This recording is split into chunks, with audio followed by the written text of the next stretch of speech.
Baik, jadi Menteri Pertanian Andi Amran Sulaiman mengungkapkan telah menyelidiki terkait kasus beras oplosan yang membuat masyarakat dirugikan. Bahkan berdasarkan penelitiannya, beras oplosan tersebut diketahui sudah beredar di beberapa minimarket dan supermarket terkenal sehingga potensi kerugian masyarakat cukup besar. Betul sekali, Iva. Beras ini merupakan beras medium yang dikemas dan dijual sebagai beras premium. Amran mengaku punya bukti kuat dan sudah menguji sampel-sampel beras oplosan yang dijual di minimarket dan supermarket terkenal tersebut. Amran mengaku sudah mengetahui pihak minimarket yang secara tiba-tiba menarik peredaran beras oplosan tersebut setelah ia melakukan ultimatum kepada pihak yang melakukan kecurangan. Meski demikian, Amran mengaku tidak akan menindak pihak penjual beras oplosan karena menurut dirinya penjual hanya menerima beras dan tidak mengetahui kondisi beras tersebut. Ya Safrina, jadi ada-ada aja ya di saat kita semua lagi sibuk belanja kebutuhan rumah tangga, ada yang jauh lebih sibuk yaitu adalah menyulap beras subsidi jadi beras premium. Ini bukan sulap, bukan sihir, in the name of business. Demi sebuah cuan. Betul. Gitu ya. Jadi memang berasnya tampil menawan, di kemasan cantik gitu ya di rak minimarket, tapi sayangnya isinya bukan kualitas premium, melainkan beras SPHP yang kini dilabelin jadi premium, kreatif. Jadi memang harus hati-hati sih. Betul. Betul sekali. Kreatif tapi akhirnya menjadi miris ya untuk penerima beras tersebut begitu. Jadi tadi seperti disampaikan oleh Safrina, ini kreatifnya bukan di produksi tapi di packaging dan juga pricingnya. Jadi bungkusnya tuh diganti, kemudian dijual lagi di tempat yang terang benderang alias supermarket. Jadi kelihatan bagus, kelihatan estetis begitu modusnya, tapi yang diterima masyarakat ternyata bukan itu isinya. Dan Mentan Amran juga langsung sidak ya, kalau kita lihat press conference-nya beberapa hari lalu, ia begitu marah. Ya gimana nggak marah ya, karena Patrick mengoplos ini kan ngerugiin negara 2 triliun rupiah. Kita jadi ingat ya, ada oplos-oplos lainnya yang pernah terjadi sebelum ini, sekarang ada oplos lagi, tapi oplos beras. Betul, gitu ya. Jadi memang tantangan jadi warga negara Indonesia ini adalah kepercayaan ya. Jadi seperti apa kita bisa percaya begitu ya, karena ini ternyata bukan 1-2 merek aja Safrina, karena ternyata dari keterangan yang disampaikan oleh Mentan ini total ada 212 merek yang ditemukan tidak sesuai dengan standar kualitas. Ini 212 merek banyak sekali, kan banyak banget gitu ya. Dan padahal kita juga tahu kalau misalnya merek-merek beras premium itu paling hanya 3 sampai 4 atau 5, tidak banyak gitu. Jadi keterangan Mentan ini juga semakin menjelaskan dan cukup unik juga, katanya ia tidak akan menindak pihak penjual beras oplosan karena ia mengaku penjual hanya menerima beras ya dan tidak mengetahui kondisi beras tersebut. Betul, tapi ini kita juga menuntut ya penjelasannya begitu, apakah betul-betul ini penjual tidak mengetahui begitu, artinya permasalahan memang di produsernya saja. Kalau misalnya memang kenyataan atau kejadian ini sudah terjadi selama bertahun-tahun, artinya kan kerugian yang sudah sampai ke masyarakat ini luar biasa besar. Apa jangan-jangan gitu kita pernah makan beras oplosan? Betul. Sangat besar kemungkinannya. Packaging beras premium sangat itu. Mungkin kemungkinan lagi-lagi kan ya, kita masyarakat gitu ya, luar biasa banget gitu Syarifah. Karena lagi-lagi kita nih masyarakat sebagai konsumen yang dapat ruginya, padahal beras jadi pangan pokok kita sehari-hari. Dan tadi seperti yang saya sampaikan 212 merek, padahal kan biasanya merek-merek beras premium itu aja gitu. Betul. Jadi tentunya kita harapkan semoga kementerian dan juga lembaga terkait ini bisa tegas ya untuk menindak produsen-produsen nakal yang merugikan masyarakat seperti kita begitu ya. Jadi jangan sampai karena kita membeli suatu produk begitu kan memang ada harga dan ada kualitas yang kita ingin berikan begitu ya, kualitas terbaik yang pengen kita gunakan begitu. Jangan sampai ya ini artinya adalah kasus penipuan dan memang harus diselesaikan begitu. Selanjutnya kita ke informasi mancanegara, Iva. Kita ke informasi selanjutnya. Pertengkaran antara miliarder Elon Musk dan Presiden Amerika Serikat Donald Trump berlangsung sengit. Musk mengkritik habis-habisan rancangan undang-undang besar yang mencakup pemotongan pajak, belanja pertahanan dan penguatan perbatasan. Musk mengatakan RUU itu akan menghancurkan ekonomi Amerika Serikat dan mencetak banyak pengangguran. Ia juga menuduh pemerintah Trump mengutamakan industri masa lalu dan tak berpihak pada inovasi masa depan. Dalam RUU yang didukung oleh Trump akan ada kenaikan pajak untuk sejumlah proyek energi surya, baterai, panas bumi, angin, dan nuklir. RUU juga akan memberikan subsidi baru pada batu bara yang digunakan dalam produksi baja. Menanggapi kritik tajam dari Musk, Trump membalas dengan keras melalui akun Truth Social miliknya. Trump mengatakan lembaga efisiensi pemerintah atau DOGE perlu mengusut tuntas praktik bisnis Musk. Trump mengatakan selama ini Musk adalah sosok pengusaha yang paling banyak mendapatkan subsidi di muka bumi. Trump menyebut tanpa subsidi Elon Musk kemungkinan harus menutup bisnis dan kembali ke Afrika Selatan. Ketika ditanya lebih lanjut apakah Trump akan mendeportasi Musk, sang presiden memberikan jawaban yang tak menutup peluang tersebut.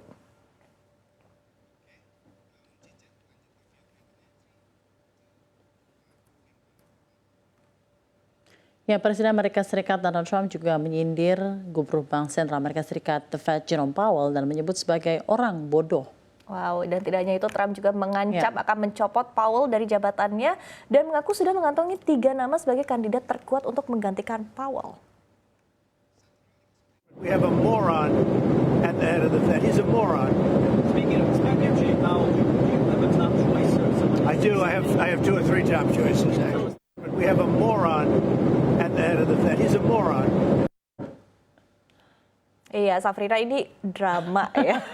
Ini seperti film-film Amerika Serikat gitu ya, drama-drama politik, drama-drama kekuasaan. Kali ini Presiden Amerika Serikat versus pengusaha besar begitu di sana, dan ini sangat menarik ya karena memang ini adalah sesi baru begitu ya, Trump versus Season 2 gitu ya. Trump versus Mas. Mas ya. Kemarin mesra sama Mas. Season pertamanya mesra, season keduanya baru mulai berantem ya. Gitu, udah kayak ini ya, series House of Cards gitu ya. Jadi drama politik Amerika Serikat somehow ya, kadang-kadang kita ngeliatnya gitu ya, apa yang dikeluarin dari mulutnya Donald Trump itu memang bikin kita ngelus dada gitu ya. Kayak kok dia bisa ya sevokal itu. Trump benar-benar bilang ke Elon kalau dia nggak suka silakan balik gitu ya ke South Africa. Gaya nyuruhnya kayak bos yang sebel sama anak magang gitu, Ipe. Iya, jadi memang kalau bisa kita lihat nih ya, Elon Musk tuh semacam darling ya di kalangan pendukung konservatif. Ia juga sering nyinyirin Partai Demokrat, media arus utama, sampai bikin X platform yang jadi rumah kedua buat banyak orang kanan begitu. Tapi sekarang malah disuruh angkat koper. Padahal kita ketahui juga Trump kan populer ya di X gitu kan. Dan betul banget. Iya lah, soalnya kan si Elon ini kemarin sempat nyindir Trump gitu ya, habis-habisan. Katanya Trump tuh nggak bisa menyatukan negeri dan lain-lain. Nah, Trump auto kebakaran jenggot. Balasannya kasar, personal, dan ya itu tadi rasis gitu ya. Tipis-tipis suruh balik lagi gitu ke South Africa. Bahkan juga kalau kita ketahui ya, Elon Musk katanya mau bikin partai baru loh, Pak. Jadi America Party katanya. Wow. Katanya buat menandingi Partai Republik sih. Kalau kita sih ya sebagai pengamat gitu ya, hanya bisa geleng-geleng gitu. Bener, jadi kita cuma bisa geleng-geleng aja yang lihat 2 orang tajir. Karena Donald Trump sekali lagi juga basicnya kan sebelumnya pengusaha juga ya gitu. Nah ini kan sama-sama punya panggung, sama-sama punya ego yang besar, sampai tiba-tiba berantem, sampai tiba-tiba usir-usiran dari negara. Padahal mereka sebenarnya kompak banget, dan jangan lupa Elon juga sangat kan kita belum tahu ada season 3 gimana nih kan, ini lagi season 2 gitu ya, Trump versus season 3 kita nggak tahu. Dan sekarang bahkan ya muncul rumor jangan-jangan Elon bisa dideportasi dari Amerika Serikat. Ampun banget ya, karena somehow kayak nggak relevan, karena orang ini punya SpaceX, punya Tesla, Neuralink, punya banyak brand yang dampaknya luar biasa gitu ya buat ekonomi Amerika Serikat gitu ya. Tapi ujung-ujungnya bisa dibilang sama Trump gitu ya, karena dia masih jadi presiden, karena dia jadi presiden, maaf Anda bukan warga negara sejak lahir. Jadi kayak sampai mikir gitu ya, ini apakah masalah ego-ego belaka ataukah memang benar ada yang diberantem ini substansial atau enggak sih gitu loh ya kan? Karena balik lagi kan sebenarnya mereka ketika sama-sama akrab, sama-sama akur itu kan win-win solution ya buat dua-duanya gitu kan. Trump juga tuh honest banyak banget diuntungkan dengan adanya X gitu, dengan tweetnya dan lain sebagainya gitu kan. Itu kan juga menggerakkan market, menggerakkan cuan juga di balik layar kan, who knows ya, kita nggak tahu gitu. Tapi ya balik lagi ini jadi sebuah problematika, kemudian juga jadi was-was juga begitu melihat kok bisa-bisanya dari pengusaha besar diancam keluar dari warga negara Amerika Serikat begitu ya. Padahal ini sekaya dan sepenting Elon Musk, orang terkaya di dunia begitu ya. Saat ini nomor berapa ya? Apakah udah keganti? Tetap masih pertama kan ya. Jadi ini memang cukup menggemparkan dunia karena rupanya memang ketidaksejalanan dalam politik ini tuh betul-betul panjang jadi urusannya. Wajar, tapi jadi gak wajar gitu ya, karena kok sampai diusir gitu kan. Dan menariknya si Elon Musk juga gak diem aja, tipenya juga alpha gitu ya Pak. Jadi alpha ketemu alpha gitu, jadi kayak nyindir balik lewat X kayak biasa, tapi tone-nya tuh dingin, sinis, kayak bos teknologi yang gak bisa teriak tapi bisa bikin saham drop dalam 3 detik. Jadi lucu juga gitu ya, emang lagi panas-panas lah intinya hubungan antara Trump dengan Musk ini. Benar, jadi ini panas-panasnya dan sekali lagi ini juga terjadi sambil dunia juga lagi krisis iklim, jadi perubahan tensi geopolitik panasnya itu emang semua ya. Jadi dari suhu bumi, kemudian juga dari tensi geopolitik, dari ketegangan antara Trump dengan emas gitu ya. Jadi emang kita harus sabar-sabar, apalagi juga kita melihat tentunya perebutan panggung antara orang kaya yang nggak mau kalah ini tuh jangan sampai merugikan orang. Itu yang paling penting ya. Jangan sampai merugikan orang gitu. Jangan sampai ini malah jadi kemana-mana dan malah ya hal-hal yang penting seperti tarif resiprokal dan lain-lain malah tidak terurusi gitu ya. Karena itu yang ditunggu sebenarnya kan Betul. dari negara seperti Indonesia. Benar. Kejelasan dari pemerintah Amerika Serikat terhadap hal tersebut. Ya kita mungkin akan beralih ke negeri tirai bambu. Iva, kita lihat berita selanjutnya adalah dari Tiongkok. Pemirsa, China punya cara baru untuk mendorong belanja warga yang tengah lesu. Subsidi dikucurkan oleh raksasa teknologi Alibaba senilai 113 triliun rupiah. Lewat platform e-commerce andalannya, Taobao, Alibaba mengumumkan program subsidi senilai 50 miliar yuan atau setara 7 miliar dolar Amerika Serikat. Subsidi ini berbentuk angpau digital, diskon produk, pengiriman hingga komisi untuk penjual yang berlaku selama 12 bulan per tanggal 2 Juli. Langkah ini dilakukan di tengah melemahnya kepercayaan konsumen akibat krisis properti dan ketegangan dagang dengan Amerika Serikat. Pemerintah China juga terus mendorong pengeluaran melalui serangkaian stimulus, termasuk pemotongan suku bunga dan skema tukar tambah barang konsumsi. Presiden China Xi Jinping menegaskan pentingnya membangun pasar nasional dan mencegah persaingan harga yang tidak sehat antar perusahaan. Fokus utama saat ini adalah menjaga stabilitas ekonomi dan menghidupkan kembali vitalitas konsumsi.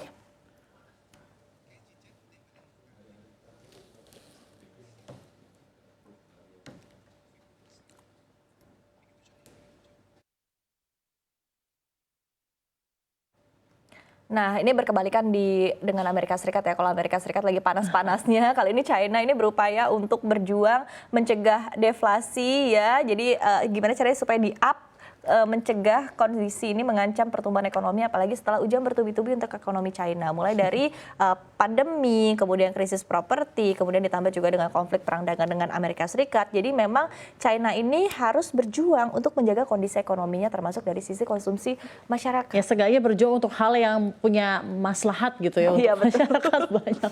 Nggak ngusir orang gitu. Nggak repot dari sendiri negara. ya. Iya, benar sekali. Karena serangkaian kebijakan agresif tadi yang sudah kita sampaikan juga yang dilakukan oleh pemerintah dan Bank Sentral China, ada pemotongan suku bunga gitu ya, ada berbagai skema tukar tambah barang konsumen dari e-commerce mereka, dan ternyata kebijakan ini cukup berhasil membuat penjualan retail pada Mei lalu tumbuh paling cepat sejak Desember 2023.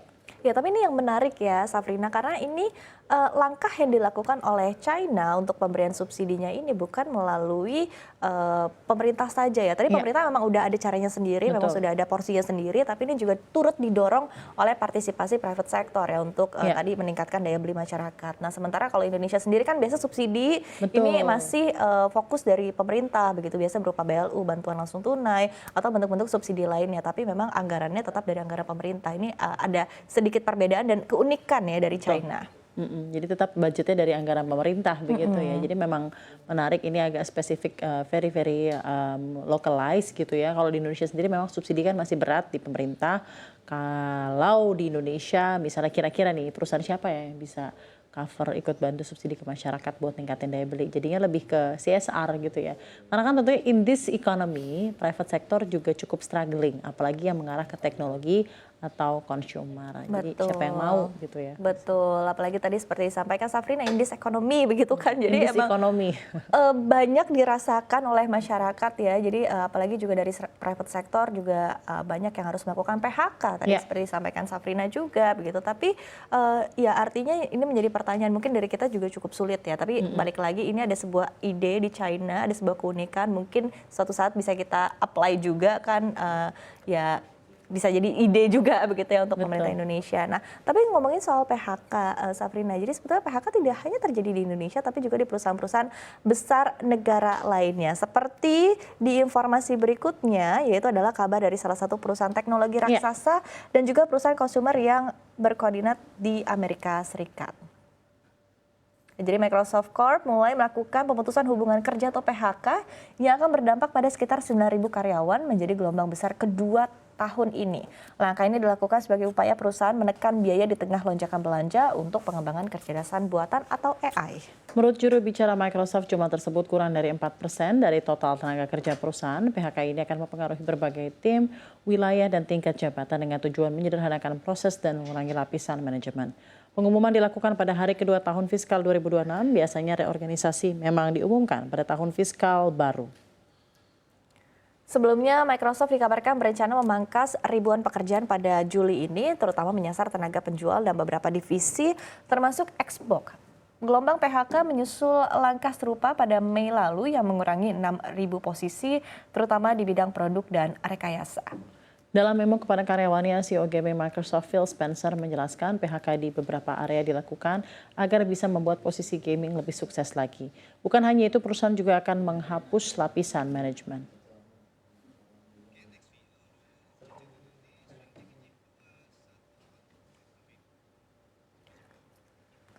Masih terkait korporasi dari Amerika Serikat, Del Monte Foods, perusahaan yang telah berdiri selama 138 tahun, akhirnya tumbang dan telah mengajukan kebangkrutan. Perusahaan yang terkenal dengan buah dan sayuran kalengnya kini tengah dalam proses pengajuan pilot di Amerika Serikat kepada beberapa bank kreditur utamanya. Del Monte Foods juga tengah menjalani proses penjualan untuk semua asetnya.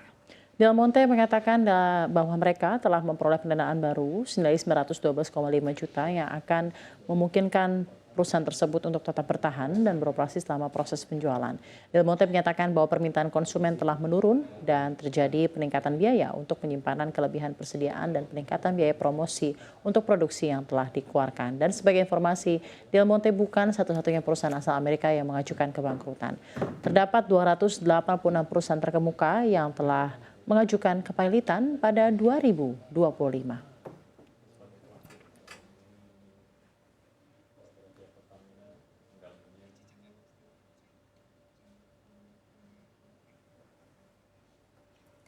Iya, Safrina, ini menyambung komentar kita sebelumnya ya. Jadi belakangan ini memang tidak hanya di Indonesia saja yang ramai dengan pemberitaan kalau banyak perusahaan PHK hingga gulung tikar ataupun juga pilot begitu ya. Faktanya di Amerika Serikat juga ternyata banyak nih ya, dan bahkan tadi salah satu yang sangat terkenal bahkan. Iya, udah hampir 150 tahun Del Monte Food saya aja, ya kita juga tahu ya Del Iya. Monte gitu ya. Begitu banyak produknya juga ada di Indonesia dan situasi ekonomi global memang tampak betul-betul gitu ya. Memang sedang tidak baik-baik saja dan menantang, dan sinyal kuatnya terlihat dari ini jelas sekali kalau ekonomi Amerika Serikat juga sedang tidak baik-baik saja. Banyak pelaku bisnis yang harus siap berhemat-hemat dan akibatnya mereka juga terpaksa melakukan PHK massal, bahkan perusahaan yang sudah berjalan ratusan tahun lamanya. Betul, dan ini juga cukup legend ya sebetulnya, produk-produknya juga dikenal tadi seperti Safrina Betul. sampaikan, dan mungkin kita dan juga pemirsa CNBC Indonesia adalah salah satu konsumennya Betul. begitu.